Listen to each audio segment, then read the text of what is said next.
Hi, this is Jenna. And this is Heather. And this is Conspiracies Unlocked. And today we're going to do Chapter 2 of 1984. We finally hit a third of the way through of the book, and we are excited. And there's some plot twists in this next part that I'm excited about. So to recap from what happened last week, we left Winston at his apartment. He had gone to London, went to a few shops. He saw the dark-haired girl, a.k.a. Stalker Bitch, in the street. Basically, yeah. And he had gone home, and he was really concerned that the thought police were going to come get him. He definitely did not expect to survive the night. So then we start off on Part 2, Chapter 1, and it is, he made it. He survived. The thought police never came for him. And this is, find out it's 4 days later, in fact. So he's still on his toes, but so far so good. Winston is at work, and he goes to the bathroom. On his way to the bathroom, he sees his stalker bitch. And she, her arm is in a sling. And she looked up and had fear in her eyes when she saw him. She made eye contact with him. And so what I'm thinking is, what if she thinks, maybe it is all a coincidence, and she thinks that Winston is stalking her. I know we've touched on that before, but what do you think? I think that he is just too scared to even talk to her or anything. Because at this point, I feel like he has convinced himself that she is a member of the Thought Police, and that she is going to have him vaporized, and that she's looking for any little thing. And I think that he's also paranoid because he has his diary and he's been writing, and she saw him in that area where he's not supposed to be. So, I mean, she's not supposed to be there technically either. No. But it's just a lot going on in his head that I just think that he's just like almost overthinking everything right now. Yeah, I think so too. But she had the fear in her eyes when she looked at him, and she ended up falling in front of him. Mm-hmm. So she like tripped and she landed. It sounded like she landed on that arm that was in the sling. And Winston asked if she was okay and helped her up. And when he helped her up, she passed him a small piece of paper, extremely discreet. And Winston just quickly put it in his pocket. Mm-hmm. But they can't make if they make any sort of like weird look or anything, the telescreen will pick up on it. So they can't even like wink. They can't even raise an eyebrow. They can't smirk. They can't twitch funny. They can't blink out of sync, or they'll catch on. And then when she did fall, she actually fell, as said that right in front of this telescreen was right there. I mean, there's always telescreen, everywhere, but there was one right where they were, so it was pretty ballsy. I thought that was pretty ballsy of her to do that right in front of the telescreen like that. Yeah, but I mean, they are everywhere because he ends up going to the bathroom, and I was like, cool, let's see what it says. Well, he can't check it in the bathroom because there's fucking telescreens in the goddamn bathroom. Why is there a telescreen in the bathroom? I don't know, but that's creepy. It's so creepy. So he went back to work, and he discreetly like mixed up the paper in with his other notes and paperwork. And he told himself, like in his head, like, okay, in 5 minutes I'll do it. Like, let me do some work first, get back into like that mental work, and then very nonchalantly I'll just pretend like it's a piece of note and like more work and read it then. So, I was going to say that during that, when I said, like, he was overthinking, and when he was doing all that, like you were just describing, to try to, like, hide the paper so he can read it when he was able to, in his mind, his whole thought process is that he was thinking the paper might be a threat or a summons and some kind of order to commit suicide or a trap of some kind from her. So that's what he was kind of thinking it could be. He also had the glimmer of her hope that what if she is part of the Brotherhood, Goldstein's Brotherhood. Oh, yeah, yeah. So there was that glimmer of hope, like maybe they want me to join, maybe, which would be really cool. Or even blackmail. He was thinking could be blackmail. I mean, all these thoughts are racing through his head. And then he finally read the note. And plot twist, it says, I love you. I love you. And now Winston can't focus on work. And then it goes to Winston laying in bed thinking of her.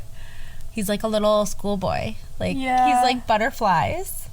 And he's trying to figure out how to get in contact with her. And it was already like a week later, and he's still trying to figure out how to get into contact with her. So he made the plan that he would that he would find her in the canteen and sit in the middle of the room, away from the telescreen, away from anybody else. He was hoping that he'd be able to get her to her himself, but be like very nonchalant about it. Yeah, that would be the only way to have a discussion with her, would be in the canteen, because you're not ever really alone with anyone, or you don't really have time to talk to anyone or anything. No, so you would have to it would almost have to be like a serendipitous thing. Like, it would just have to happen. And yeah, in this kind of world, you can't just go up to somebody and be like, hey, what's up, dude?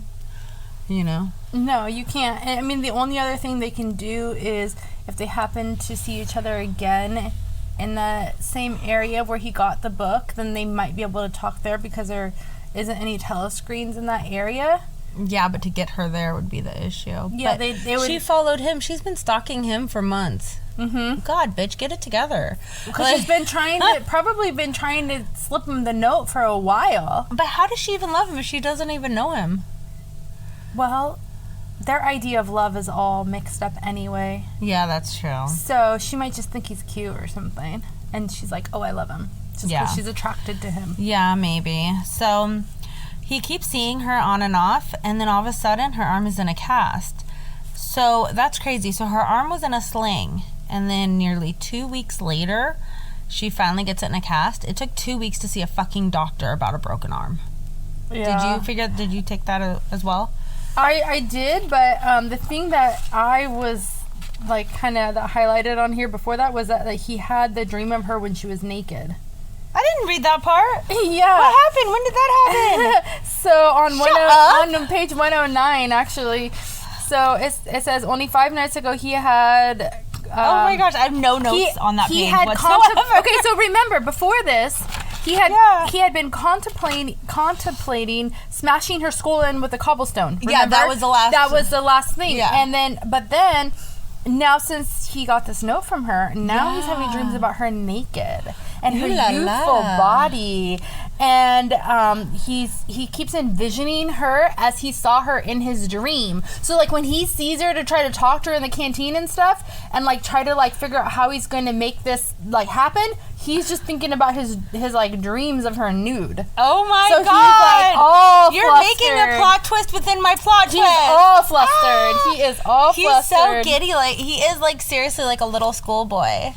He reminds me so much of like a little schoolboy. Yeah, he's all flustered. Oh my goodness. Okay, so then I just thought that was funny. Yeah, no, I love that. I totally didn't even read that part.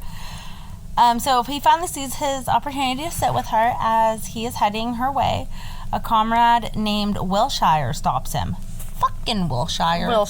Yeah. Oh my god. Yeah, and you know what? For someone with no friends, he does have a lot of unwanted socializing. He does like so much unwanted socializing. It's like, the fuck? Like, you can't have any friends, but all these people want to talk to you every 5 minutes? Like, go away. Well, it's the only time anybody can socialize. So everybody's probably like up each other's butt to like have a little conversation that they can, because it's the only interaction they have. Yeah. So they're like, hey, can I sit with you? Hi. How did you get some gin? Like, what do they talk about? You know? Yeah, no. So they were able to sit with each other for a minute, and they discreetly made a plan to meet, speaking between bites, but never looking at each other. Oh, and also, he doesn't even know her name still. No. She's still stalker bitch to me. Yeah, she doesn't know her name, her address, nothing about her. So they decided to meet up at the Victory Square, which would generally be like so like open and very like not a good place to be, but apparently because of how crowded it actually is, it's too crowded for the telescreen to pick up anything. And so Winston goes there and doesn't see her, and he's so worried that she's changed her mind. And then all of a sudden he spots her at the base of a monument, and he he starts walking towards her, and she's just like reading the little whatever the plaque on the monument says. Yeah. And then all of a sudden crowds started running and shouting that Eurasian prisoners were passing. So the girl just ran and joined. So Winston followed, broke through the mob, got to her. They're standing next to each other. And but then he got blocked by somebody. He keeps getting blocked yeah. like, the whole time, but then they finally get shoulder to shoulder after a few minutes. And what was happening was it was like a parade of trucks of prisoners, trucks that were holding prisoners. And the girl started to talk through closed lips, and she was just completely emotionless because you can't have any emotion because the telescreens will pick up on that. All you can be is like happy and cheering on the prisoners because you'll never see them again. They're just going through in their jail cells. Yeah, it was a long line of trucks with wooden-faced guards armed with submachine guns standing upright on each corner. Passing down the street, all of the prisoners were wearing leg irons. So they were probably like on their way to probably get vaporized or something. Yeah. Like that's so crazy. So they're just on the way and everyone's like, woo, you guys are gonna die, woohoo. Like that's so weird to me. Like a parade or something. Yeah, it reminds me of like so many old medieval TV shows like Robin Hood. They do that. And then also in Ever After with Drew Barrymore. Oh, I remember that one. Yeah, they do that there too. It's very weird. But anyway, so she told him to meet him at Paddington Station on Sunday. And she had to give him, like, the route and everything, which was kind of a long journey. Oops, sorry, guys. I moved. Did you guys hear that? I moved and the light fell. I broke our light. Hold on. Okay, we're good. All right. So I highlighted, like, the way that they had to go because it was, like, if somebody told me directions really quickly in this manner, I would never make it. Because she says... she outlined the route, which was a half-an-hour railway journey.